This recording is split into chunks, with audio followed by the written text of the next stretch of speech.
With watercolor, you are in a dialogue with the paint. It responds to you, and you respond to it in turn. It has a spontaneity which allows magic to happen on the page. Those words by Alan Lee capture the essence of watercolor. Wash after each wonderful wet wash. I'm Natalie Sorensen, and this is 12 Wet Washes. Grab a juicy brush and mix up some of your favorite colors and wet down your first square. This first wash is simple, 2 colors, blended strong, and meeting at a point where they are almost completely transparent. Ideally, let the 2 colors blend into each other using the water as a vehicle.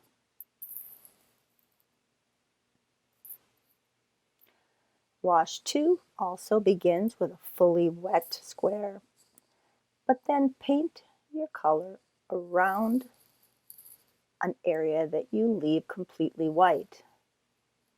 Let the water pull that pigment in, and the wetness will keep the edge soft. Use this technique to make a vignette around a subject either before or after it's been painted.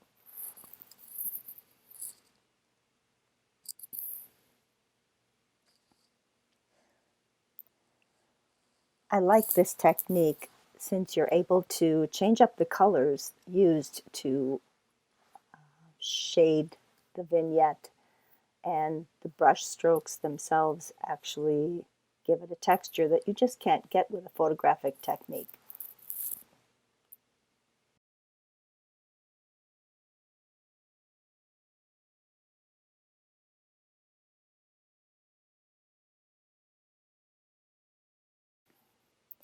Number 3 is wet drop.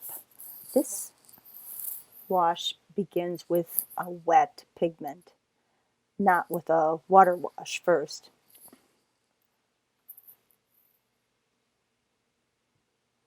I'm using a couple shades of blue,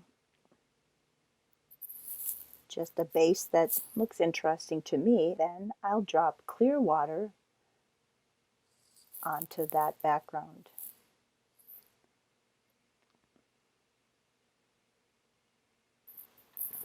Experiment dropping other colors.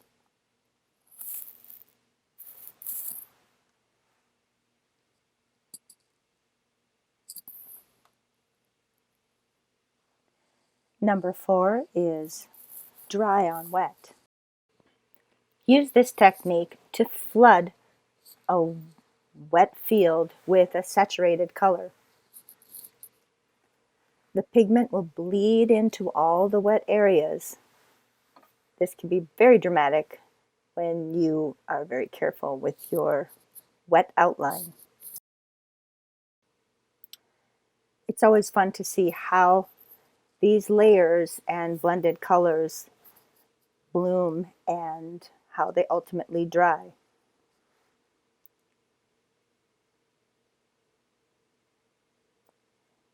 Number 5 is wet blend. If you only had one color to work with, how interesting could you make it? You can vary its intensity, you can vary the stroke. And then, luckily, since it's never true that you only have one color to work with, it's nice to change it up, if only slightly.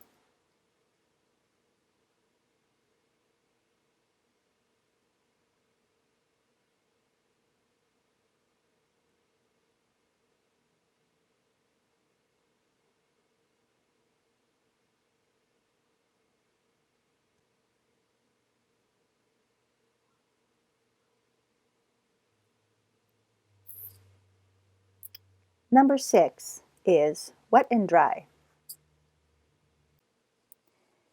Start with a wet wash that may or may not cover the entire area, and then a relatively dry stroke of a color you choose, allowing the wet and dry areas to blend that stroke into a textural background.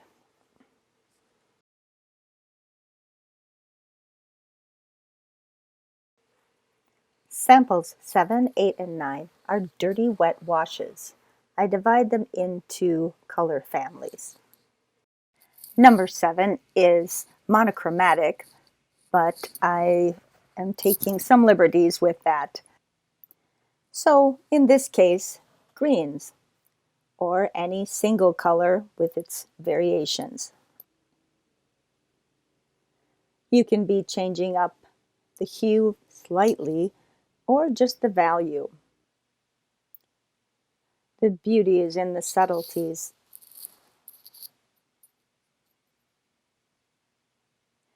Sample number 8 is also a dirty wet wash with analogous colors. So colors that are adjacent to each other on the color wheel. Purple, red, and blue, or pink and red and orange.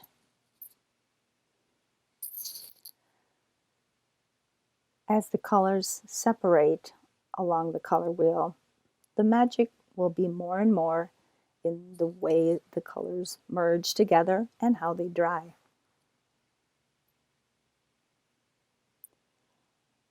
Number 9 is complementary colors. So they are from straight across the color wheel from each other. Think red and green, or this wonderful blue and yellow. A little bit of a stretch, but a wonderful combination. The concept for the next sample, number 10, is to take a neutral color and then give it a pop, a strong color that screams for attention. Okay, first let's start with a neutral. This is a little weak. Let's bring something a little deeper in. Okay, but let's cut it a little, make it a little more muted, bring it into the neutral family.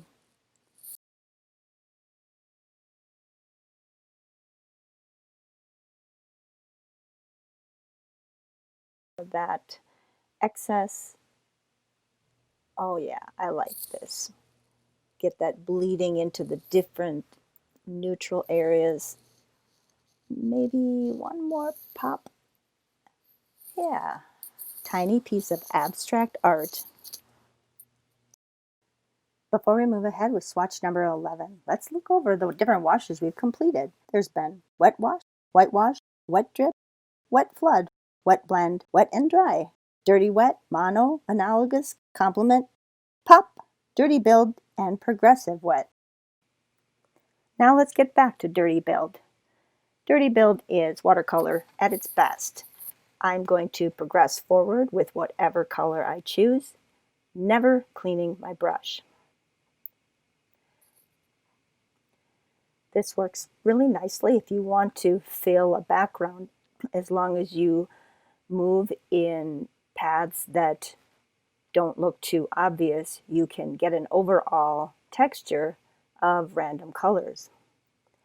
You'll notice I almost scumble with my brush, and that contributes to a nice texture that I use quite a bit.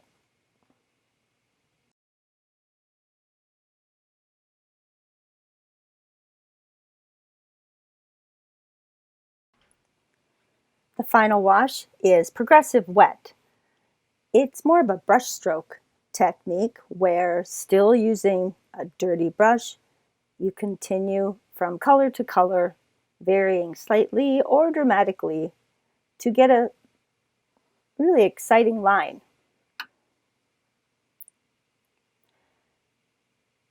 This technique works wonderfully with hand lettering. Thank you so much for watching my 12 watercolor wet washes, and we'll see you next time.